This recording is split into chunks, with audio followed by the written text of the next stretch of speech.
Hello, everyone, and welcome back to part 2 of this little critique. I am Ludric, the game designer from the Gaming Colts, and I'm going to be taking you through the Crystal Games Challenge entries. So, where we last left off, we were talking about Grow Strong. Now for Grow Strong, we gave it an audio score of 12 out of 20. The reason why is because the pros for this was that we felt that the audio conveyed the intent behind the title character very well. So great choice on that. Great choice on that front. We put that it also matches the mood of the gameplay. We have Ludric running around, sucking all the magic out of ponies only to get bigger and stronger. And when you look up Ludric's character, specifically the way they portrayed him in that episode, he seems to be a character that's about revenge. At least that's the strong implication that they were given that. So that matched really well. The con that we gave it was that it didn't really fit the art style very well. And I explained that a little bit. I tried to explain that a little bit, but we ran out of time. Essentially, we put that there was a juxtaposition between what you saw and what you heard. And that juxtaposition was kind of off-putting at first. I mean, I got used to it as I played it a lot more, but as a person who was just going into it for the first time, that was something that I noted and that some of my teammates noted as well. But hey, you guys only had 48 hours to do it, so you do what you do. Before we continue, let me take a brief moment to talk and kind of reinforce the reason why we're doing these weird judging point system thing. The reason why is not to harshly judge the developers. We mean nothing by harshly judging the developers at all. The point behind this critique really is just to give you guys some feedback for the game, give you guys some feedback from what we thought of it. And hopefully, and you can take it or leave it. You don't really have to incorporate our feedback. You don't really have to listen to us. By all means, I'm just a guy with a microphone with a sultry voice. And yeah, these games will also be available to play on the Crystal Games archive. So people who play these games, and maybe the developers themselves, you know, you guys can come to your own conclusions. So these are really more meant to help and not to hurt. And I apologize if for some reason they do hurt. All right, so moving on, we're going to go over to Take Over Ponyville by Shield Generator. This is a pretty epic title screen here. Are you serious? Come on, this looks amazing. All right, let's do this. Oh, we got a little narrative, okay. The main six have mysteriously disappeared, leaving Ponyville up for grabs. Several villains rise up to take control of Ponyville, and they have fierce battles. But out of all of them, only Trixie and Discord remain, due to time constraints. And so, in one last epic battle, they will decide who will take over Ponyville. Yeah, awesome narrative. All right. So, oh, this is a two-player game. Okay, so yeah, this is a two-player game. Unfortunately, I do not have a second player to play with me, so the play of this game in this video will look pretty janky. It'll look really, really weird because it's just me playing myself. So, Discord's controls are the WASD keys and CFG. Trixie's controls are the arrow keys and JIO. All right, let's do this. I'm gonna move this mouse out of the way real quick. Let's do this. Dun, dun, dun, dun, dun, dun, dun, dun. Oh, geez, I think Trixie just. Okay, there we go. Yeah, there we go. Okay. Dun dun dun dun dun dun dun dun dun dun dun dun dun. Okay, let's see what these guys can do. All right, so he shoots bolts. Okay, and he drops. Is that chocolate milk? Yep, that's chocolate milk. Oh my goodness. Wait. I want to do something real quick. Can Trixie do the same thing? Yes. No. Hold on. No.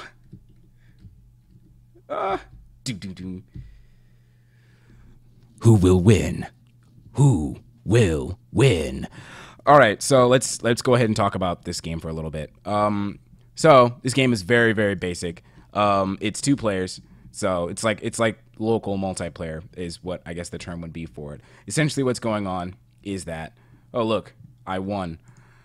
Essentially, what's going on is that you have Trixie versus Discord in an arena that randomly generates. Like if you pause this video and then go back, you'll realize that the arena is different this time. So it's a randomly generated arena, and you're just going around throwing magic, hurling hats / chocolate milk at each other, and trying to accrue the most points possible in the given time limit. Very basic. So for the gameplay. For some reason, I thought that the way they moved was actually kind of funny, but like it reminded me a little bit of like of the Muppets. But that's just kind of my personal note. But going into the notes of what we as a team talked about, let's see. We put that the game would be easily fun if you have the right people. This game is meant to be multiplayer, and if we had shown it at Everfear Northwest, I'm pretty sure that this would have drawn a surmountable amount of attention, simply because it's Discord versus Trixie. You mean there's lots of people who like Discord, and there's lots of people who like Trixie. So I could actually imagine a group of people playing this game. So there's much in that regard. But for our little critique, we put that the game is kind of hinges on needing a second player.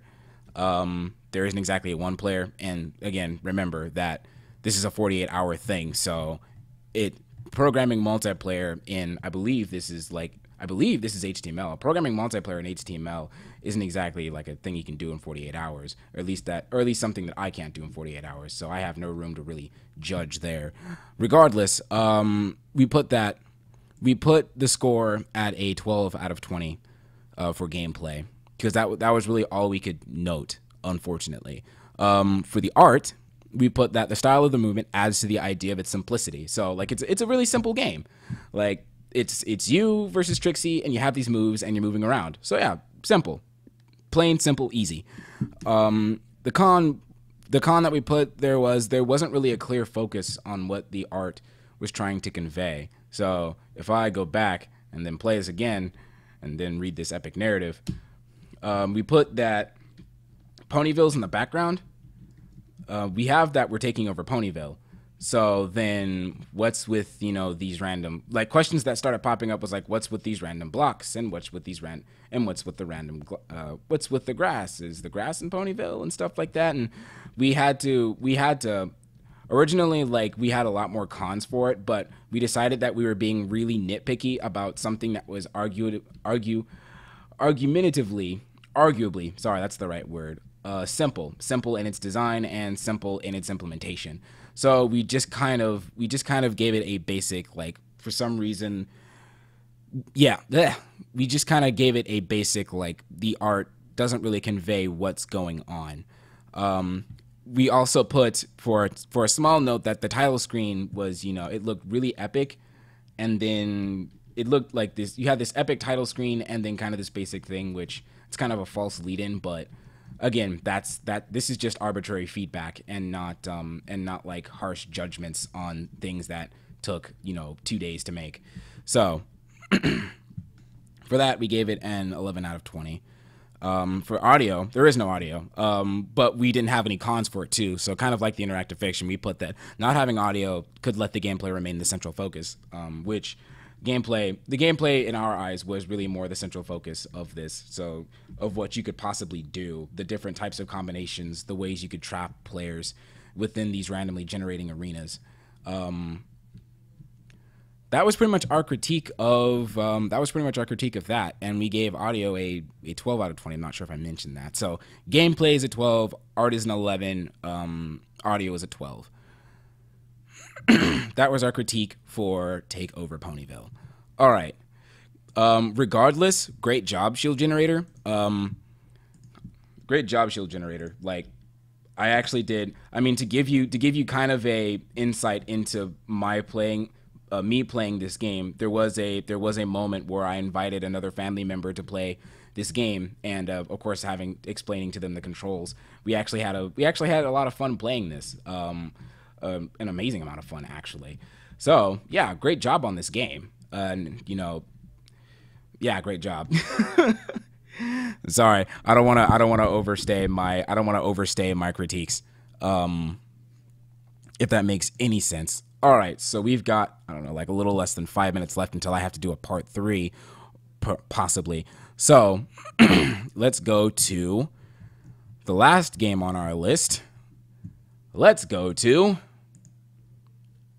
Robin Steele, the Waifu Thief.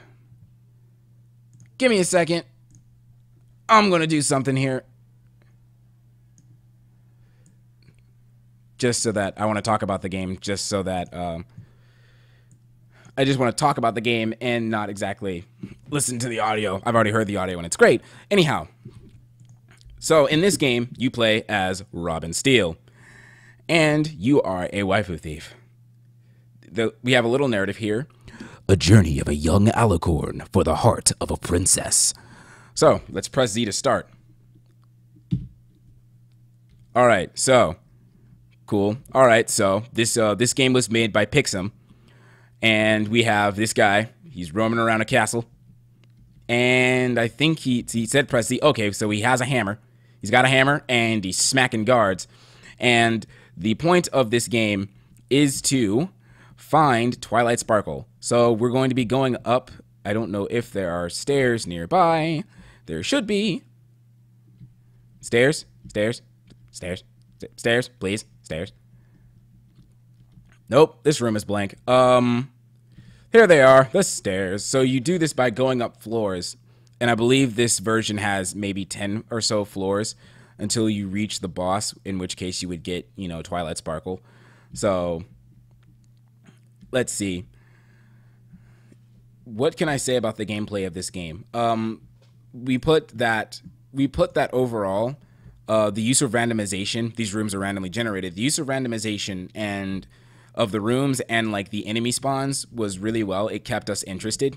It kept us really interested, actually, because you didn't really know what was, you never really knew what was coming on the next floor. So if you were to stop this game and play it again, you wouldn't be able to really predict what was going to happen next. So it kind of creates this feeling of always being on your guard.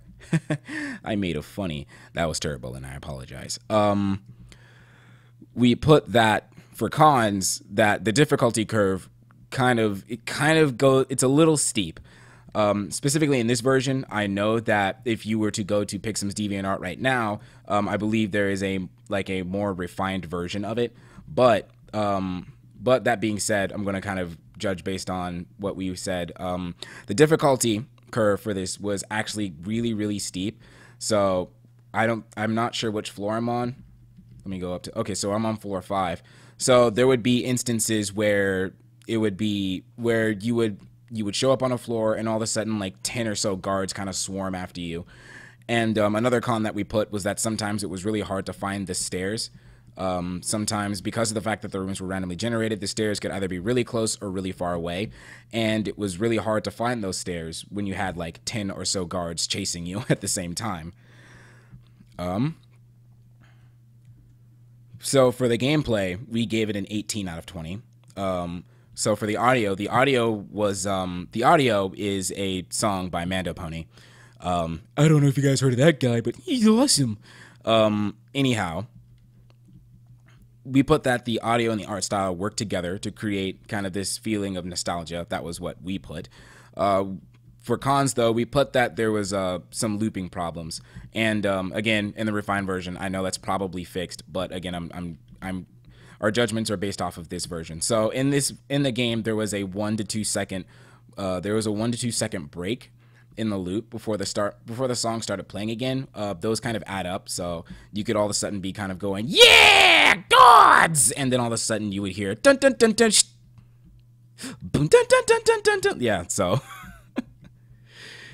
oh, and I've been killed. So let's go over the audio again.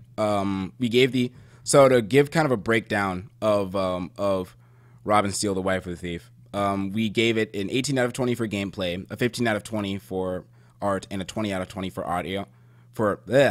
A 15 out of 20 for audio and a 20 out of 20 for art. The reason why was because it seemed really cool, it seemed really immersive, and it maintained its style throughout the game, throughout the duration of our sessions. Feel free to join us on the final kind of really short part 3 of this video for the results, for the overall results of this game jam.